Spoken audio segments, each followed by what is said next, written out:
people, it's totally illogical that you get steep to hit a soft shot, right?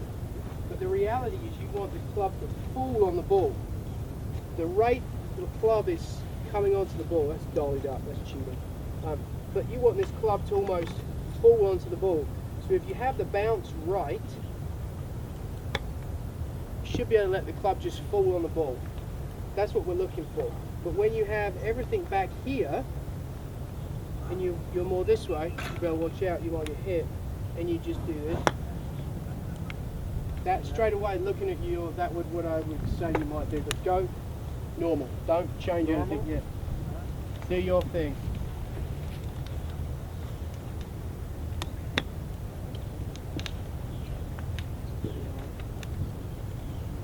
So from what I showed you, can everybody see? Yeah, so this is a set-up ball position issue way more than it's a technique. Do you see how he's backing up, trying to get underneath it? You guys can probably see that pretty well from here. All right, so now, let's do this. I want you to get all your weight on your, all right, you got any left leg issues? A little bit of left knee position. One's it's unstable at times. Okay, all right. So here's what I want you to do. Especially when it's straight. Okay, well, great, because I was about to tell you. I want you to keep it flexed. Good. The more you keep that knee flexed, the better it's going to be. So I want knee flexed to pull the weight on your left foot, and I want the ball up, and I want your right foot back. No, back behind you. You hear more? Up and right. Put up on your toe. Up on your toe. Up on your toe. All right. No shoulder. Can't get something there. All the weight's on your left foot. Okay, good. Again. Bit more. Bring the right foot closer to your left. There you go. Perfect. Okay. Contact better? Yeah.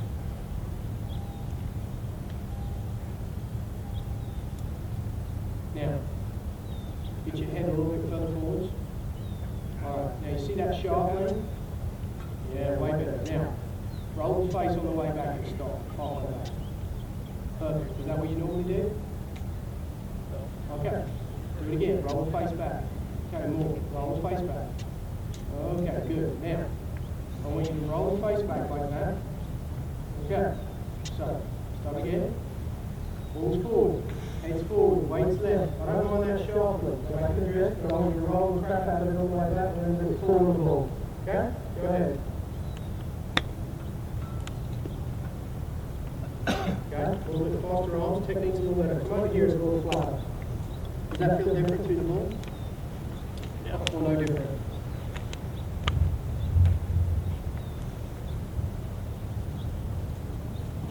Okay, now. Like that, just hold forward on the front, and then you use the left leg like that. So the cup of the left wrist. That's a terrible word to use with golf. Using the cup of the left wrist. Really good for the short game. Yep. Now, you've got to put it back in. You've got to roll it open and let it fall. Okay? Fast arms. Go ahead. Okay, one underneath. That's pretty good. And again, weight left, don't back up.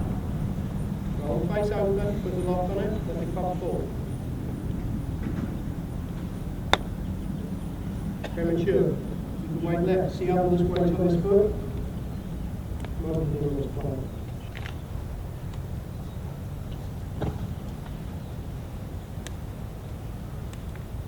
So, get it square, spine, put it over. Okay, feel what you're doing? Good.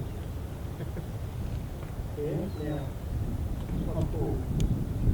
Okay. So you're going to bring it back this way. Imagine the shaft in two pieces. The bottom shaft and the top shaft. You want the bottom shaft to get in the top shaft.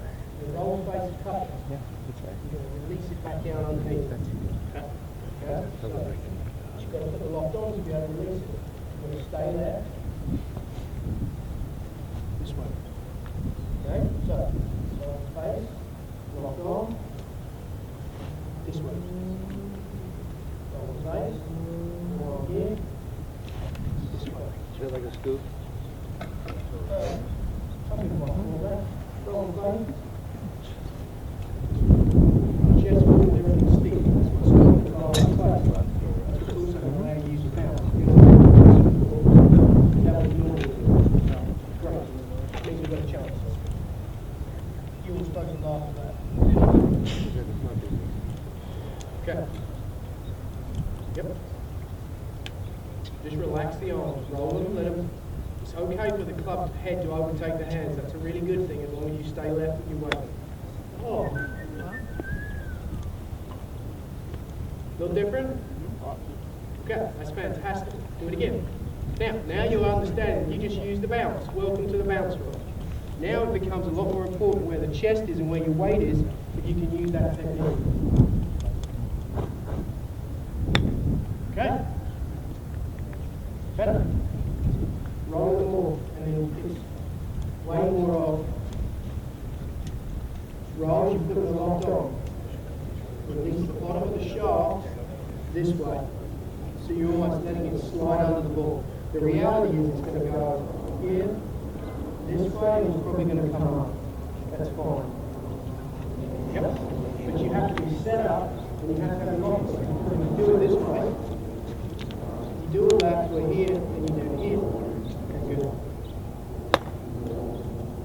That's what happened.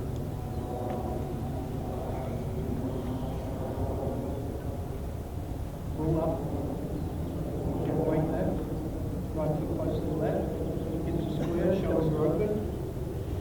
Forearm roll, put them locked on, up the wrist, and then pull, slide it back underneath it. As long as you stay left and the head's forwards, the ball won't roll up the face.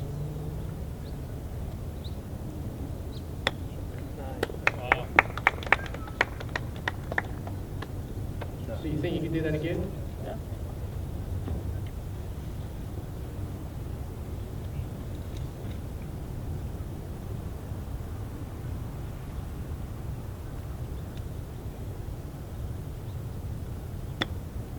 Stuck it in the ground and backed up. See how there's weight on that back foot?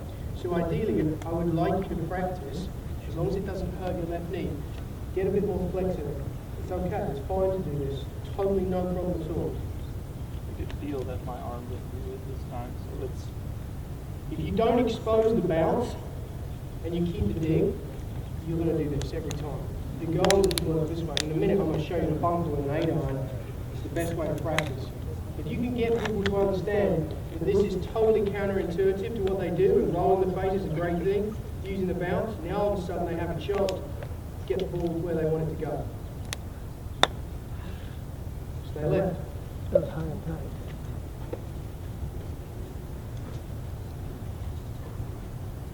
Okay, square your hips, keep your shoulders to the right. Right, left. Now, you're going to forearm roll, club on, top of the left wrist, might be a good thing, feeling good. Stop feeling release back through this way. You can start with the face sharp that way, as long as you do roll over. Okay? If we can just keep you forward, you can go. See your shadow set up. Okay.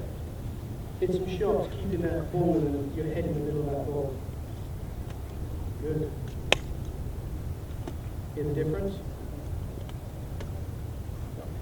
Roll it. Roll it. Roll it more, don't back up. A little more flex in the left leg, it's going to help you. Good. So when you get this too straight, that's what seems to cause you going back. That might just be a reaction. One more. Choke down. Weight left. Okay. Roll the face. Good. Roll it more. More cup in that left wrist. There you go. And again, we're not stopping on that. Let the club fall.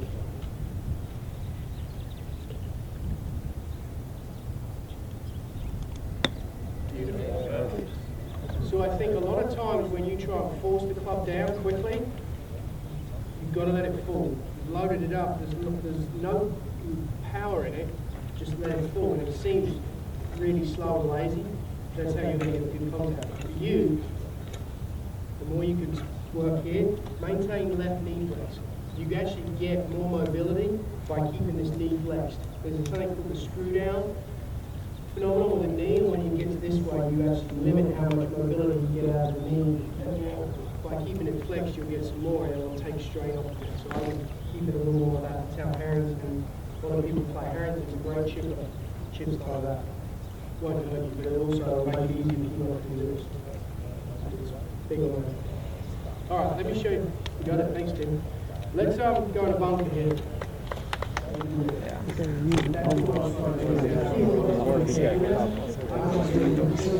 Cup in the mouth guard. That one thing I don't his 6 times in my life.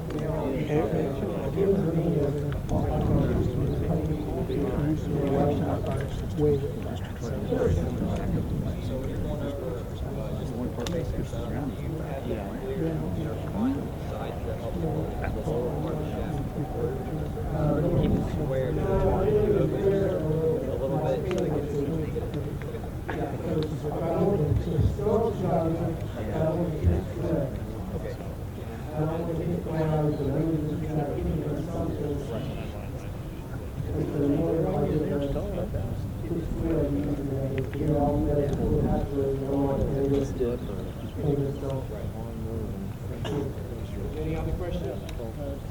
Similarly, I've got to go share section. Yep. So obviously without seeing you, well, does he shake it because he's swinging the hole and not the sweet spot? Why does he shake it to the club? So obviously there's different ways you can shake it. So when I set the chest up there, and I have this one, now that shifts the plane to the left. So now it's very hard to shake from the inside. Unless you look, we're trying to get the rolling face, the whole plane's in the table, and then you're letting it, I should say, fall. But when you've got the club in the right position, and then you let it fall invariably, it kind of works down this way. When it's loaded the wrong way and the alignment's all right, it's when we try and do this, and now it's got an issue. So that's how we do the shake. Without seeing, it would be hard to say, but an inside shake, I would see like that. Make sure shoulders and torso are rotated like this. So now you can expose the bounce and you're shifting to the lower. Just try it. Alright, do we have an 8 on?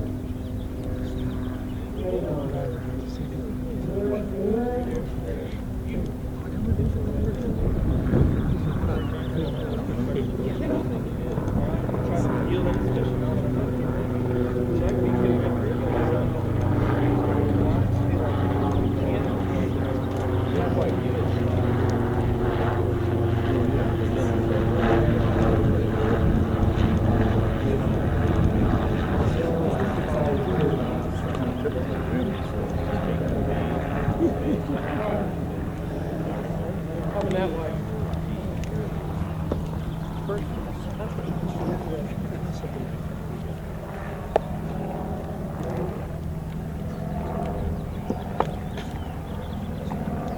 Alright. So the same principles are at play in a bunker. I think this is a great way to practice. I didn't come up with this.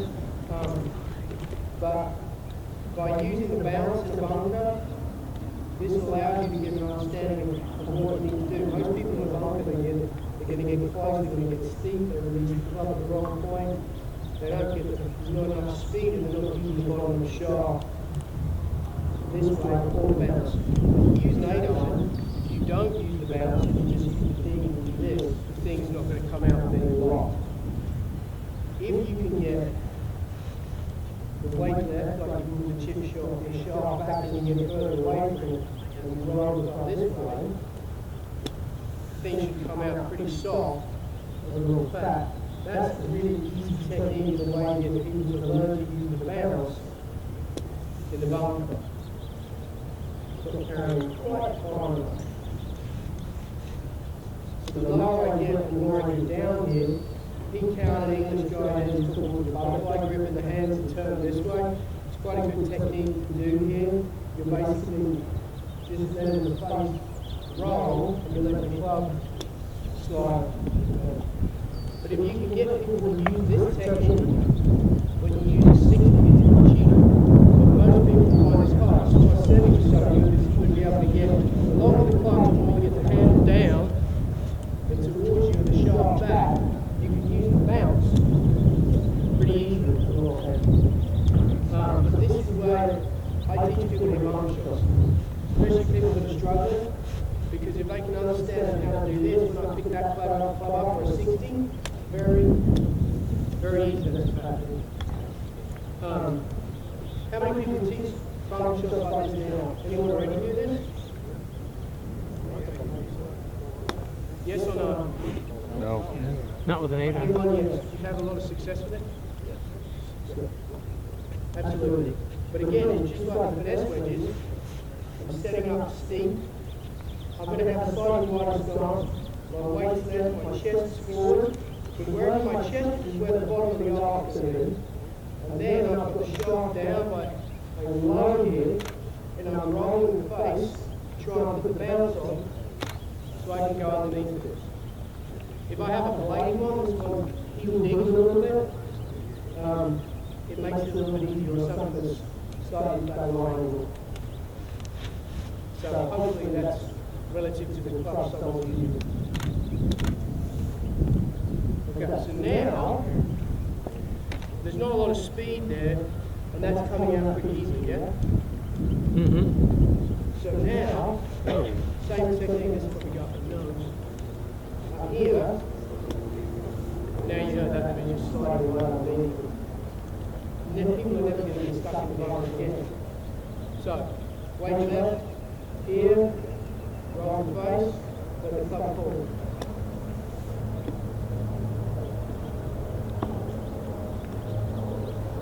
So if I get a little more aggressive down here, look, I splash here and slow. Should stop. US Open green. Lecture, we need some Titleist. Haha.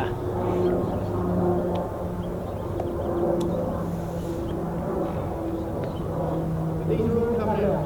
It sounds pretty fine, but this technique, I'm not having to change it. Weights left, rolling the face. Balls coming out, they're pretty consistent still. That's the same technique. When I come out here, and I want to hit off something, I'm going to do the same thing. Hit something. Weights left, roll the face.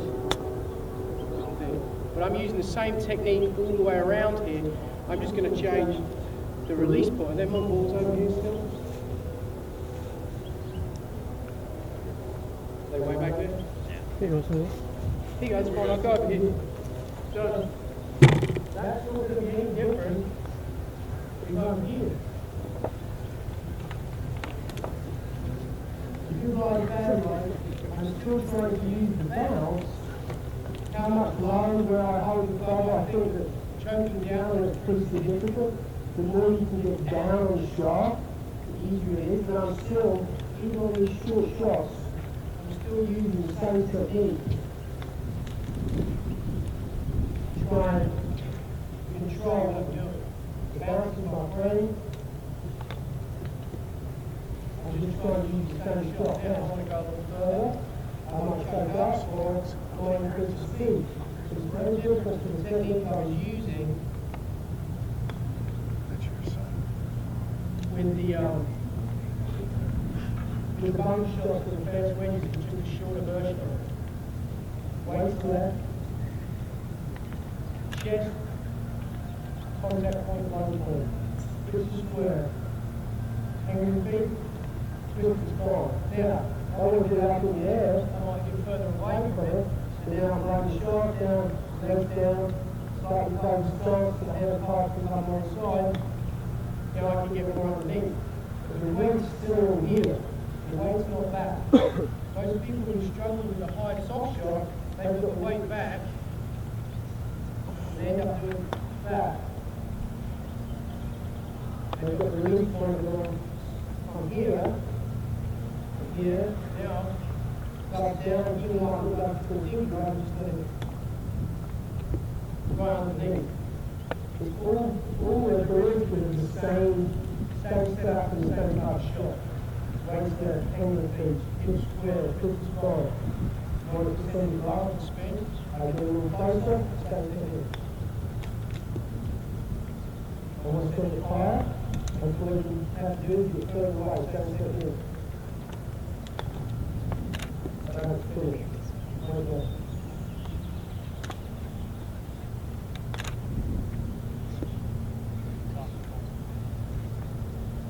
So, it's one of those things that seems pretty simple, but most people don't really call. The short down and chipping is here down. That's pretty good. The pin is way in the back. You're going 30 miles an hour and you're using a 6 on and you've got to carry it. Not that far as running. It's not a bad technique. If I'm here and I'm going to drop it just over the Southern California side, I'm going to be much better off. More of that technique. And it's all based on weight left. Penguin feet, hip square, shoulders twisted, distance to the ball, full arm rotation, closing the bounce to the left, and then back forward. And the quicker you let that happen, you can get more speed and get it out of the air. I'm pretty confident that you can employ that as a fairly standardized technique. There will always be outliers, there will always be people who are exceptions to the rule. But until they change how a wedge is made, to me that's the best way to use the balance to be consistent.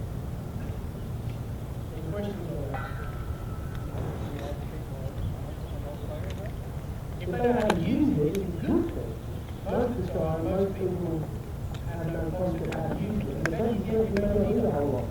I encourage my good amateur players to have like a 60, I'll tell them to have a 4 to a 6, and an 8 to a 10, different bunkers, different turn conditions, so that they're familiar with the 56 to maybe 47. Even when I put it to, I use the component of your pitching wedge.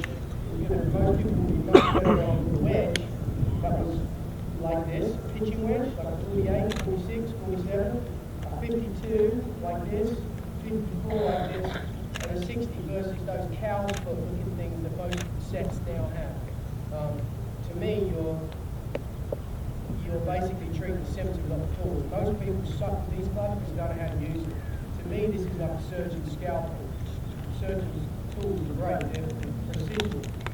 You can't teach precision if you're using the wrong implement. So to me, a wedge that's shaped like this, a traditional forged wedge, is a much easier way to teach. On the front end, it's a little harder, but people actually can understand it a lot better, and they get better control. Not necessarily. I personally, there's a new wedge. A friend of mine is from a very good friend of mine is from a competing wedge company. He's a fantastic grinder. So I don't use his wedges, but there's a grind that he has, which now Titleist has called a K grind. And it looks like it's got loads of this on the bottom. I don't know if anyone's familiar with it. To me, it's like cheating. Okay, you don't necessarily have a lot of bounce, but this thing's got this. I mean, it's unbelievable. You can hit long shots off that green.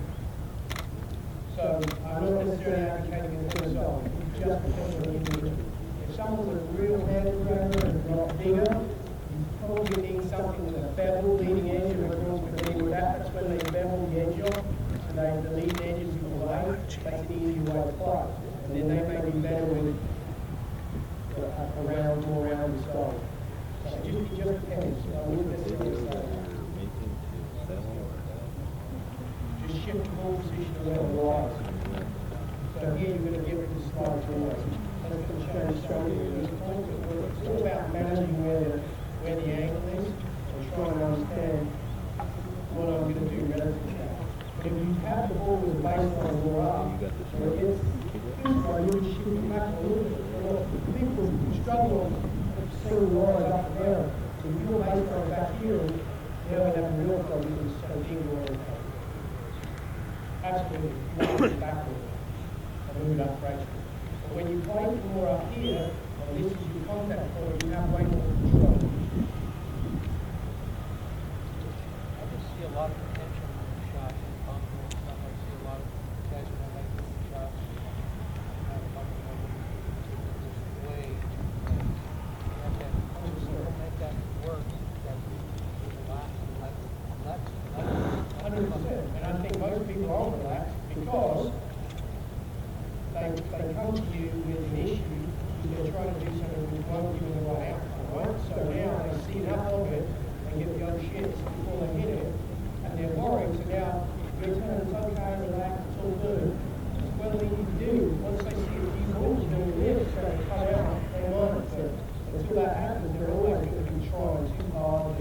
gripping thing like being in Australia. So trying to educate them. I've had a lot of success doing like wedge nights and explaining about bounce. And nobody ever hits a shot, but I do a PowerPoint. I'll get the chef to cook the food up. I'll give them some drinks, and we'll talk about it, and I'll explain how a wedge works, what bounce is, what a dig is, how. And now all of a sudden, I never knew that. And then when they come to the lesson, they're a little bit more open-minded as opposed to, okay, this is the way I'm supposed to do it. And I always, all the things that they hear, pull back, drag the handle, don't flick your wrists. The best short game players are all wristy, they're all handsy. They're the complete opposite of that. So they're reading all these great things in magazines, all about gold magazines. But if it's not the right prescription for you, it isn't going to work, and it's going to make you sick.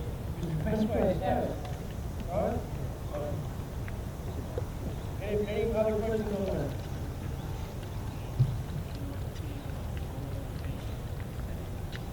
You can do both, but you still want to, I would argue that there are always specialized, and the time frame is not now, so what time it is, very good. You don't necessarily have to get into that, but yes, you can open an address. So if I have an open address and then I was to go this way, now a lot of times I'm not going to get the spin, I'm going to get that wrong. But if I want to hit it higher, I might set up with an open and then roll it through. That's what you can vary the place on 100%. But then you win at the bounce club, I would say there isn't the need to try and open place successfully because the club you're only going to have is locked. Most people, the problem is, if you've got 54 degrees to lock, so normal to the club place, 54 degrees is pretty damn hot. Most people don't ever do that because even though they're out of the face, it is. Now they've changed their relationship, whereas if you have it square and you roll it, now you get more often. So instead, she banned 62 weeks. She thought that everything was 56, she breathed into the computer and used bounce. A lot of the kids now that come out on the tour, they match the balls, and they started with grooves that spun it a lot. They played the ball medium back and then hit down and do more of this. Now they can't spin it because their technique is part of their more ready to do up. So the best short game players all had old injuries, and they would go back to that now and understand how to do this a lot more. A lot more.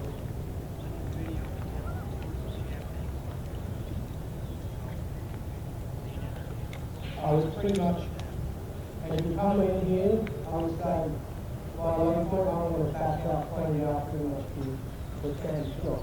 So I waited to let my chest spin, and I'm doing this. So now it looks very much like that. When I get low to lean, it's hard to have spin with low to lean if you've got no speed. We need the speed, when you have no speed, you need to lay back and the ball up to place phenomenally, where that keeps friction and correct the spin. Good. Alright, we've only got 20 minutes left. Do you want to do Q&A, or what do you want to do? Where's Bill? What do you guys want to do? You've got 20 minutes Q&A. Anything you want to talk about that we haven't talked about? Speak now, a little bit of aim point. Share some of your knowledge about aim point. Sure. Mark, before you do, when you get people shanking the ball, what's the first thing you do? With a short shot or a long shot? Which shot where you tell me that's pretty lucky? Both?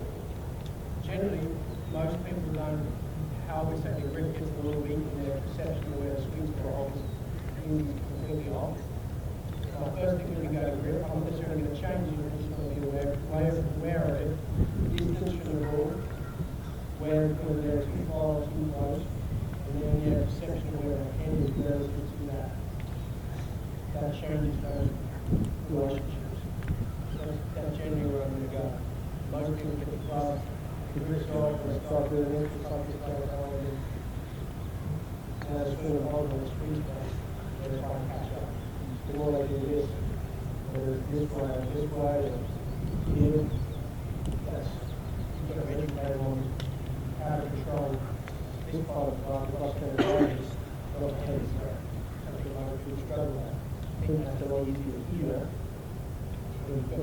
strong than it is someone comes through like this. I see more people strengthening from this from altitude, people strengthening from that one. So all we can take, that would be my way I would go.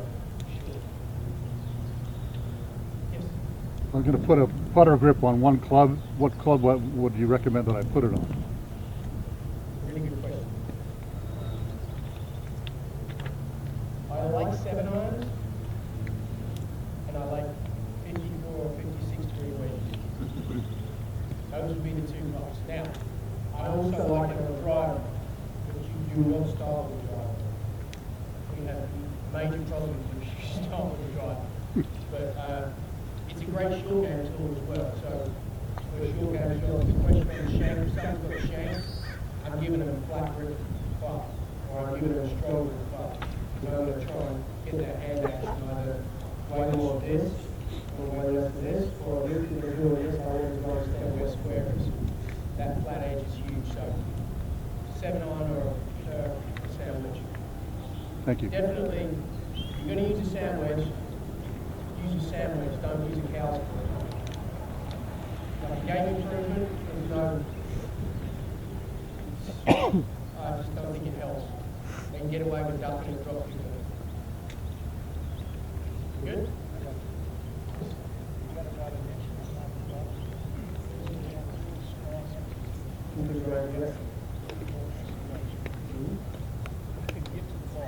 Did you get it on tape that it was a good question? Depending on how do you want it to come out? You want it to come out high and Well, soft? say you don't have, let's say this is circumstances, this is medium speed, right? So I can chunk it if it's, even though the grass is laying next to it, I've got 2 options. I can get here, and I can intentionally work this way. I'm going to keep everything left, and I'm going to use it back this way, just to exaggerate it. Try and get underneath it, roll it up the face, and I'm firing up this way, and then it's going to come out. You have a lot of speed to do that.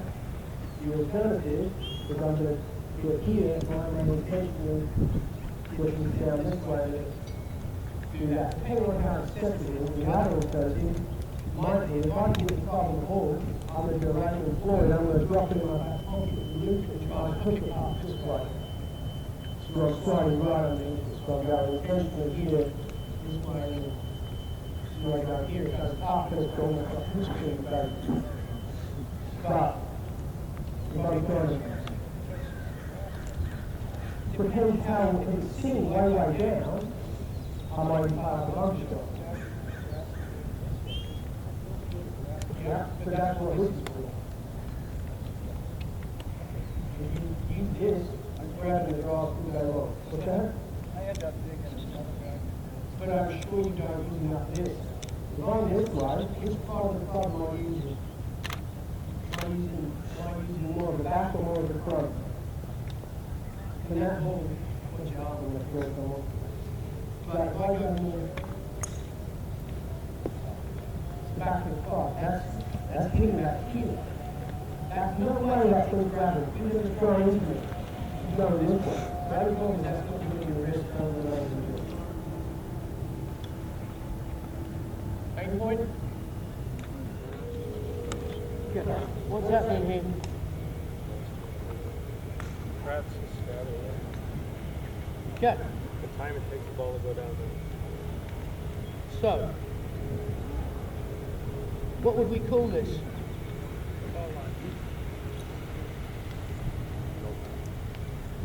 Slope. Thank you. Been a long day. Okay. This is slope. Okay. Or tilt. So, the greater the tilt, what does this do to time?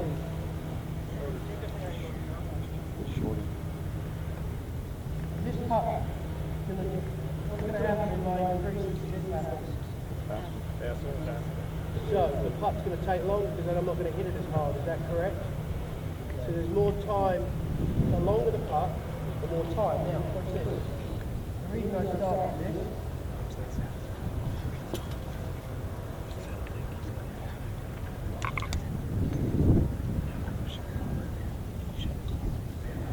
that take longer or less time on this one? Why is that? Less slow. Okay. Let's go. The angle change.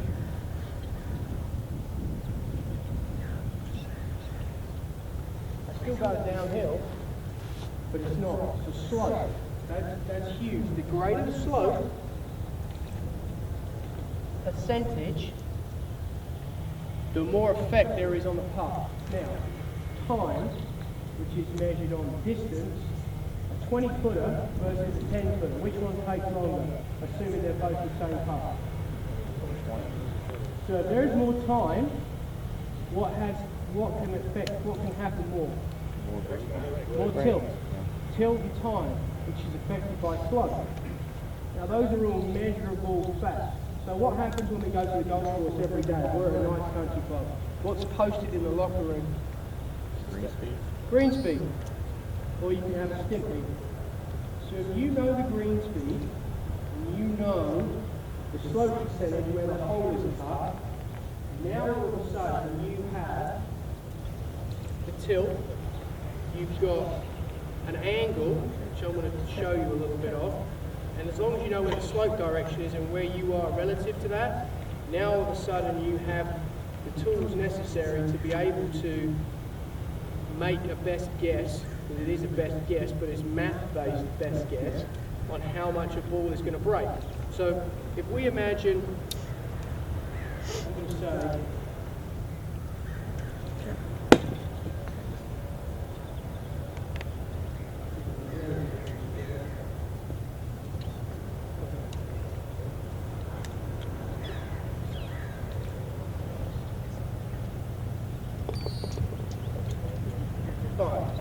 so the slope direction here, we all agree that the direction of the slope is this way, yes or no? Okay. So, if this is the straight path, right here, what happens to every path that's right of it? Okay, and what happens when the angle from the straight putt gets more to the break? What happens? Okay, so if you're 90 degrees to the straight putt, this putt's not particularly easy to make, and it's going to break a lot. Now, I'm not going to get into this because I don't have time, but if you know the green speed, let's say this green's running at a 10, let's say the slope percentage is 2%, okay, which is where the hole's cut, and I have a level if we got to this. You could go by a Husky level from Home Depot. Lowe's don't sell them. You'll have Home Depot out here? Yeah. Perfect. That was a joke too, but no one picked up on it. Okay. You put it in the direction of the slope. That's going to read a percentage. You can set the percentage. 2% is about tour average. On a 2% slope, if I am 90 degrees from it, and the green speed is, let's say, 10, if I'm at basically 10 feet, I need to aim the ball. This isn't the apex, it's the aim point, 9 degrees right of the hole, and that would be my aim point to make a ball in the center of the cup. Aim point is built on math. Mark Sweeney, math genius, super guy, was watching the British Open, and he was wondering why these people kept missing this damn putt, and he just couldn't understand it. So he's a math wizard. He came up with math. If anyone's been to his website, he's got more stats than you can shake a stick at, and he pretty much can tell you by his stats the difference of players and where their short game lets them down. But the beauty of aim point is these reads are all based on a capture speed of 6 inches by the hole. If your ball goes beyond 6 inches for a capture speed, I can hear lots of you saying, well, I like the ball to go this far past. That's great, whatever, no problem. Understand this. How big's that hole? 4.25 inches. Until they make it bigger, 6 inches is optimal. You know why? Because when that thing gets heavy around the hole, it's going to drop in. But every foot that goes by it, the other thing is basically coming in about half an inch on each side. So where you get about 5 feet by, the damn hole is about the size of your pinky. And I've got cadet small, so that's tiny. It's not very big. Your chance of making it at that speed, you've got to be so good it's not even funny. So these reads and aim point is based on a capture speed of 6 inches by to maximise the size of the hole. Inside 20 feet, what we would call fundamentals.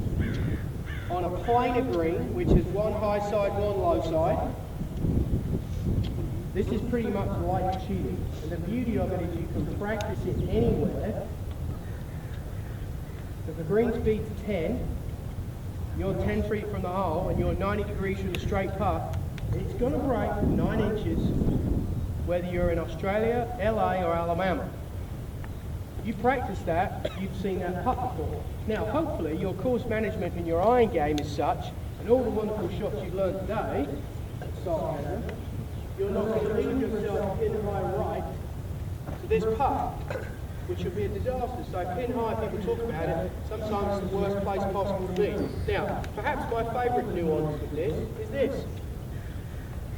If I keep going down here, this putt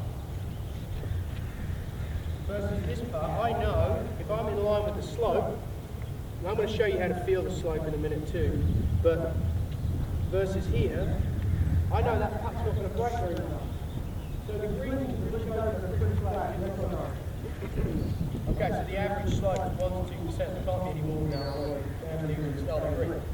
But when you wake up early in the morning, where do you see people making loads and loads and loads of putts? Long putts. But British Open, right? The greens don't break a whole lot, so the putts are relatively flat, so there's not much angle. Now, in the US, we decided that because it's such a wonderful growing climate versus the miserable rain and sideways cold you get in the UK, that we would make these crazy greens really fast. And we would change from flat to have loads of tilt. So now, when we get angle, all of a sudden, that increases the play. So now, it's much harder to make a putt, which from 5 or 10 feet with 6 inches of break, in my opinion, is 50, pretty much straight. We all agree on that.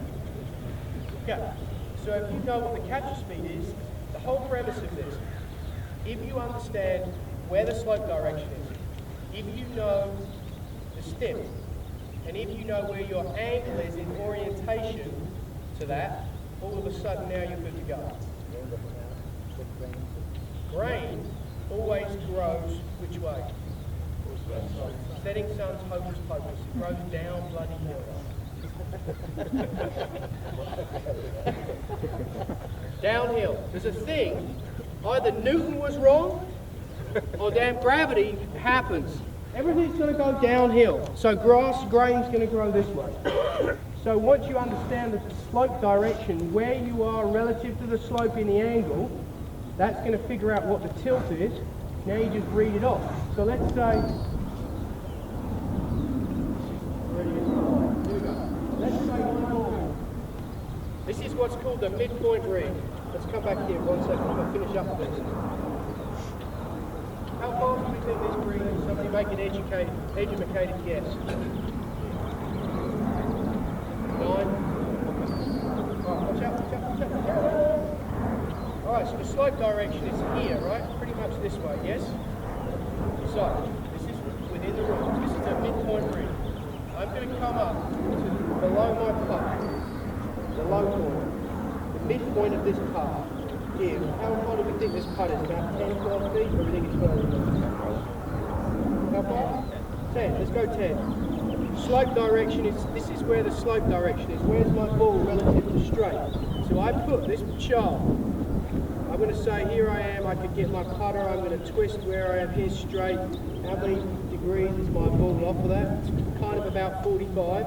I'd agree 100%. So now, there's a lot of contention right now as to where you can read this chart. But if you've got your putter relative to where you are, you can put it across you. So I'd agree it's about 45. So it's, did we say 8? 10? Yeah. We said 9, all right? The slope percentage I can feel in my feet. If it's in my toes, it's 1. If it's towards my forefoot, it's 2. If it's in the arch of my foot, it's 3. And if it's in my heels, it's about 4. This feels between heels and arch, so I'm going 3% slope. The more slope it is, the more curve there is, the more that you tilt there's more tilt. So, the difference between, at 10 feet, between 5 and 13 is 8, is that correct? Yes? Okay, half of 8 is what? 4. So, this is 9 inches outside right. Anyone got a pucker? Here's 6, these are inch increments, 6, 7, 8, 9. The aim point on this for that putt is right there. Anyone got a putter? Who wants to putter? Right, kick it. Anyone good at kicking? Anyone got a good leather wedge? There's a putter. See what we're doing. That was not a good roll. So where's the ball? Where's the ball? Good. A bit more. There you go, belly wedge. A little more to the right. There's more to the right. To the Right right, there. the other right. The other right? Oh, there you go. So that's the aim point. Belly wedge.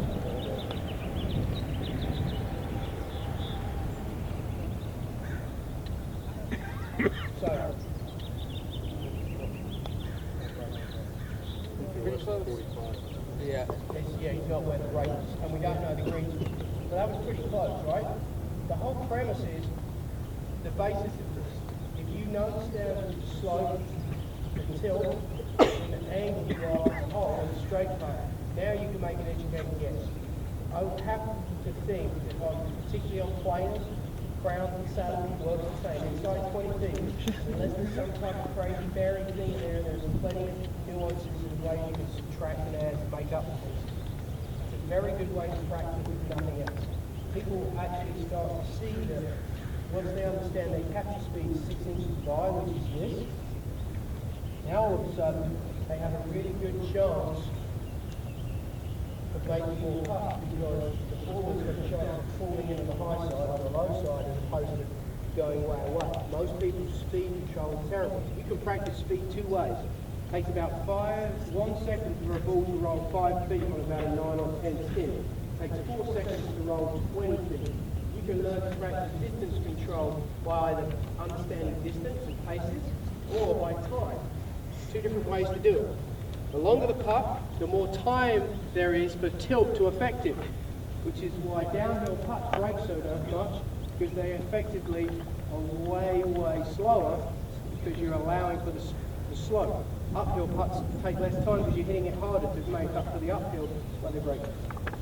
That's aim point. I mean, that's a very bastardized Okay, we're going to hand the quiz out now. quick version of it, but that's the beauty of it. Tilt and time. Slope, that's it. Once you have those factors, that's all that controls it. And until physics and Newton's wrong, gravity, it's pretty accurate. There will always be anomalies and there's different ways to do it. To me, it's a great way to practice, especially understanding that where you are relative to the straight putt and slope, right of it breaks right to left of it breaks left to right, and the angle and how far you are from the straight is how much it's going to break. I've got kids who've never played before. We put bowling balls out, 10-pin pins. I take my kids, I've got twins that are just about to be 4, and they'll roll balls to the pins, and they'll, just because of where the slope is, and they can see where it goes. Make it fun. This is a great way to teach kids to green reading. I think most pros I work with, they're not nearly as good at green reading as they could be. The best putters I've seen, it's amazing. The TPI, we blindfold them, their feet. Your feet don't lie. Your vestibular system, your eyes are going to lie to you. Your feet won't. We used to get people who still do walk around the hole, close your eyes, feel the slope with your feet. That's your best emphasis is on how much slope there is. You can also use a level if you know where the pins are going to be for a tournament. You know what the slope percentage is around the hole. That midpoint where you just use your feet. 1% toes, 4 foot 2%, 3% arch, 4% heel. If you're ever playing a golf course with more than 4% slope, God help you, you'll need a lot of booze. I really appreciate you guys putting up with me today. Hopefully I made you ponder a few things. Thank you very much to Fletcher and to Titleist, Bill, to Tustin for having me. I'll be there until in the bar, probably having a drink until Fletcher tells me I've got to go to the airport. Thank you very much. It's a great place. You guys have been wonderful.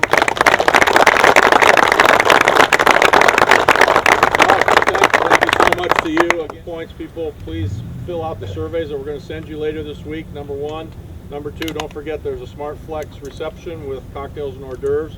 If you have the time to stick around. This has been a great day, a great one-man show, Mark. I can't thank you enough. That was spectacular. So keep looking for the next one. But in the meantime, thank you, sir. Thanks very much. Thanks, guys. Thank you.